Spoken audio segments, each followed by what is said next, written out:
Welcome back to Action Fan. Today we're going to be taking another Action Man off the shelf. A quick note, we're starting to look pretty empty considering what we did have. But today we're going to be taking down Tom Stone. And I think with Tom Stone we might as well start by taking his box as well.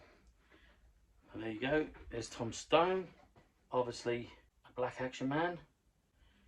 I'm not sure if these are reproduction hands, but they're very thin, on the verge of snapping. You can see how thin the rubber is on his hands. This side's about to break, this side's okay. Very dusty, looks like the Beachhead Assault uniform.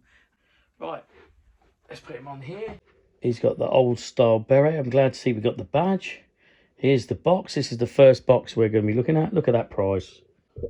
Wish we could get them for that now. Never said much about the artwork on the boxes, but this is great artwork. I mean, look at the realism in that. Oh, look.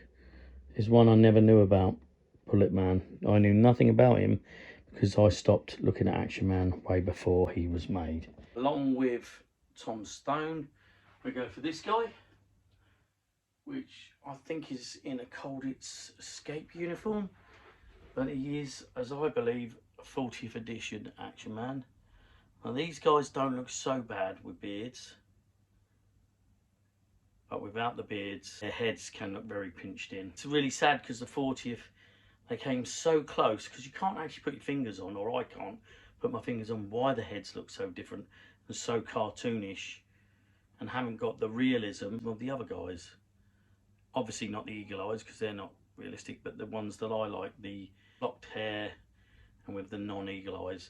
Now some of them guys really have realistic look. Can't tell you exactly what the difference is, but this guy is very realistic looking. I mean, as a kid you would actually swear that they were almost real, but this guy, is it the eyes?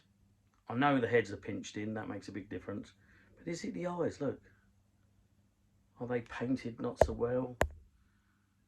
The guy, the French Resistance, he looks like a man. The one on the right, he looks like some kind of Michael Bentine's Potty Time. Oh, can't remember what they called. Right, let's put him down. Right, come on guys, let's get you two into Action Man HQ.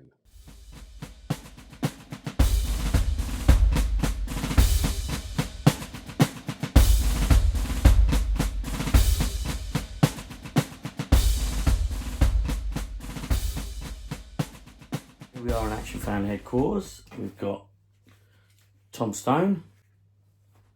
Got what I think is Escape from Colditz 40th edition figure. A little dusty. Right, so first off, let's look at Tom Stone.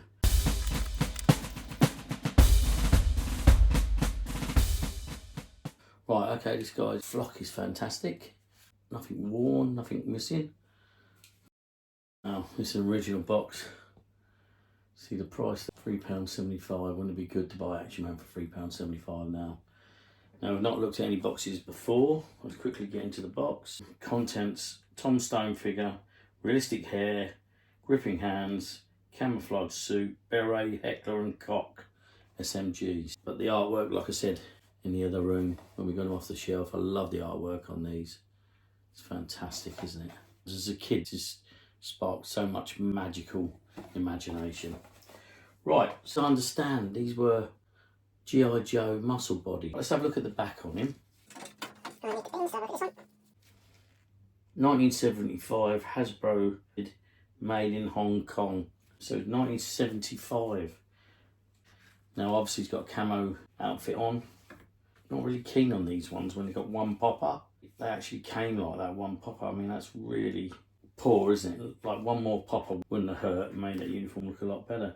Now he's really, really basic. He hasn't got much. Let's get his beret back on. Something about these berets as well, you could never actually pose them right. I don't know if it's because I don't know how they do a beret, but they never look like soldiers would wear them.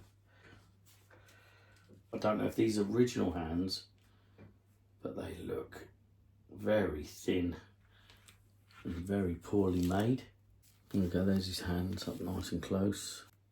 They do look different to Action Man's normal hands. Right, here's his heckler and cock, I believe. Found that on the shelf, still very dusty, so let's go ahead and get that clean. I brought over the beach of salt. Right, there's a quick look at my book. Now, funnily enough, we've got a white Action Man there, and it only says the Tom Stone uniform doesn't feature the Action Man, so maybe this guy didn't have Tom Stone when he wrote this book, but we have. So I've just noticed there's a small tear here and there. Just got to be very careful. These are prone to breaking, I read. A bit like the eagle eyes. For some reason, his arm doesn't want to bend. I'm not sure what's going on there. So we'll leave that. I'll strip him down at a later date and have a look at that. This is a lot earlier, I believe. So this one's got 2 pockets on the US Marine Corps, and this one's got 1. It's got an open neck. It's a shame, because I think when I went to these uniforms with a single popper and the open neck, they just didn't look so realistic. Right, we've got Action Man Tom Stone here. It says 1977. Now on the back of it says 1975. The Hasbro designed Tom Stone. He was introduced as a member of the Action Man team. He came in a basic camouflage fatigue and carried a heckler and cock submachine gun and wore a green elastic parachute regiment beret. His body construction was significantly different to Action Man and is prone to falling apart because of degradation of plastic in the connecting pieces.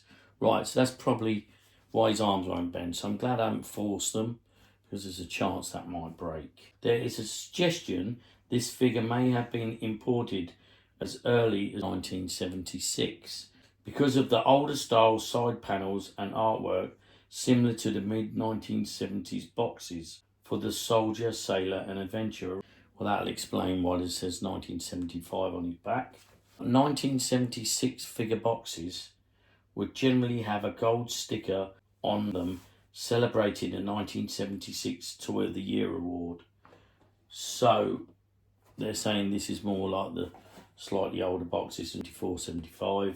It should have a camo jacket, 1 popper, camo trousers, 1 popper, heckler and cock, MP5A2, green cloth beret, metal parachute regiment badge, short boots, information leaflet, equipment manual.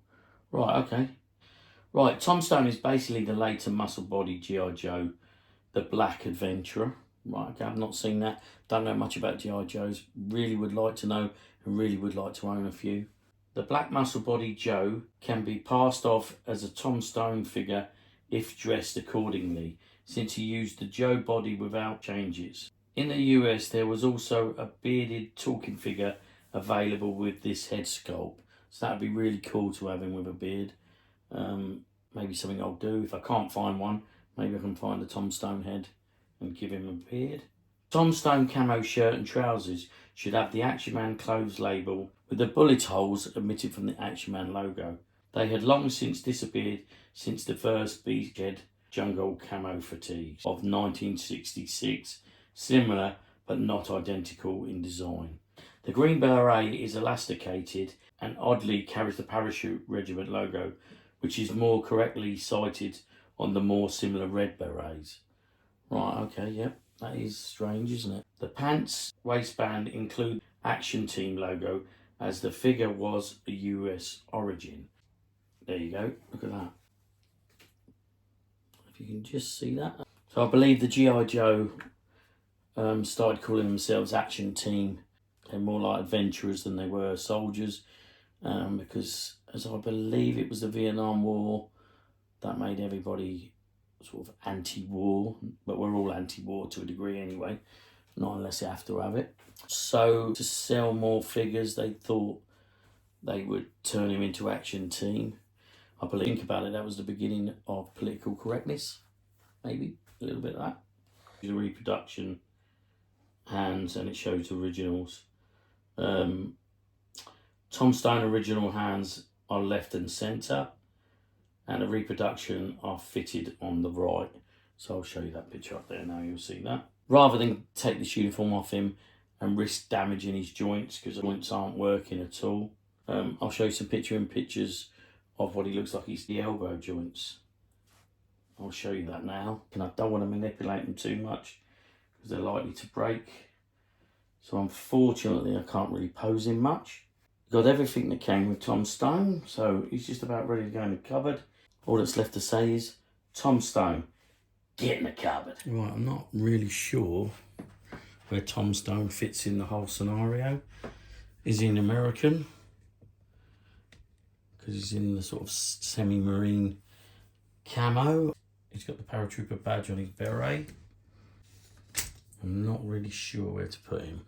I think he's going to live with the Americans, just in there somewhere, just because of the box. And the lights at the top of my cabinet, on this particular cabinet, are not LEDs, so they get quite warm. Don't keep it on very long. Bear with me while I change all these guys around.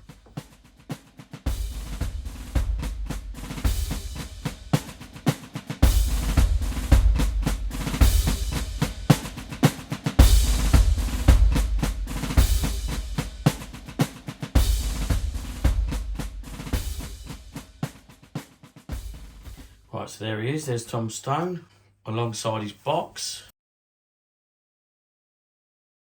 He looks great in there. Thanks for watching this latest exciting episode of Off the Shelf. This is part 1. Join me in part 2 where we look at the Escape Officer.